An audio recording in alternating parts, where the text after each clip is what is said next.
Right now, 73 million people across the world have been wrenched from their homes by conflict and hunger.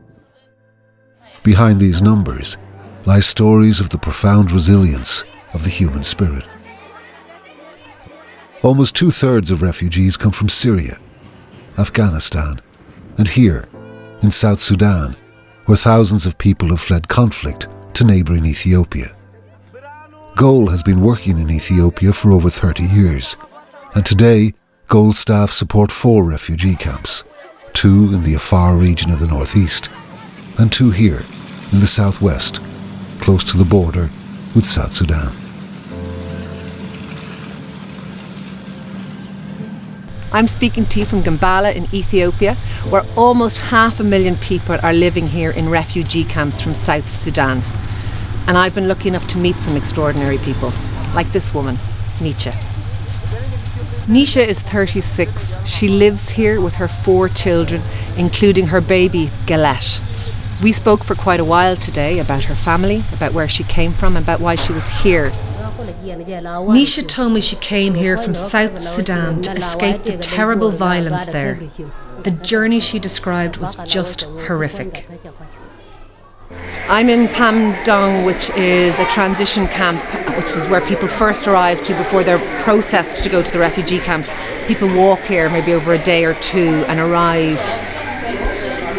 It's incredibly bleak. It is like bamboo, sort of like airport hangars, dirt floors, people just living on the floor.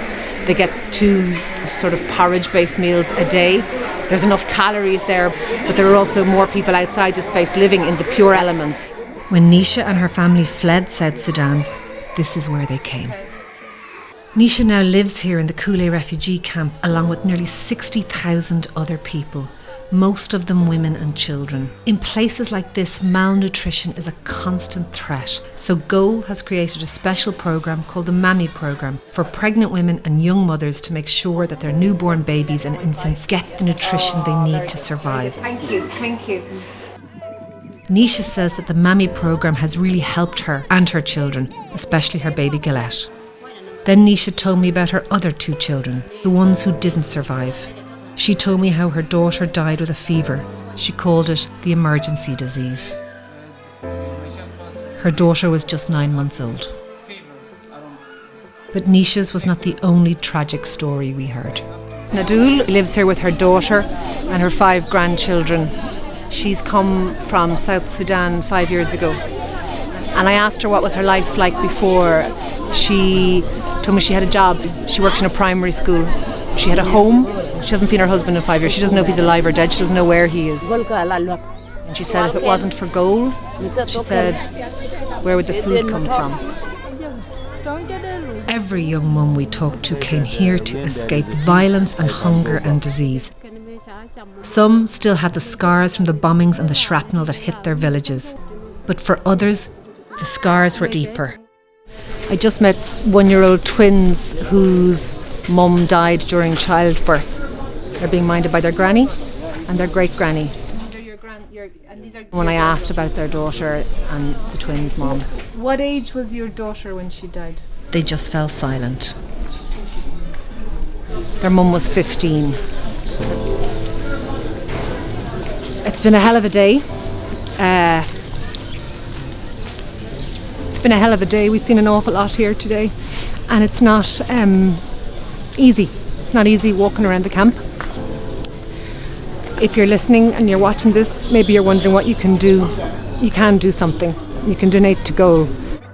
Right now, there are over 2,400 Goal workers saving lives in some of the most dangerous places on earth.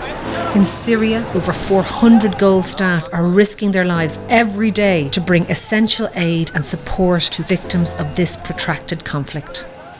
In Zimbabwe, Goal staff are helping isolated communities recover from the devastation of Cyclone Ida. And here in Ethiopia, Goal are helping thousands of people escape war and hunger. But all of this extraordinary work can only happen if you help Goal, if you support the work that they do. I've been lucky enough to meet some extraordinary people here. And they're like you and me. They want to look after their children the way you and I want to look after our children. we can help them do that. Goal is helping them do that. This is how we change the world. By standing together with these extraordinary women, with Nisha and Nina and Napuka and Nadul, and every mother, every grandmother, every sister and every child. Please go to goal.org and give whatever you can, small or big. Help them to do the work that is so vital to keeping people alive here and to giving them hope that something will change.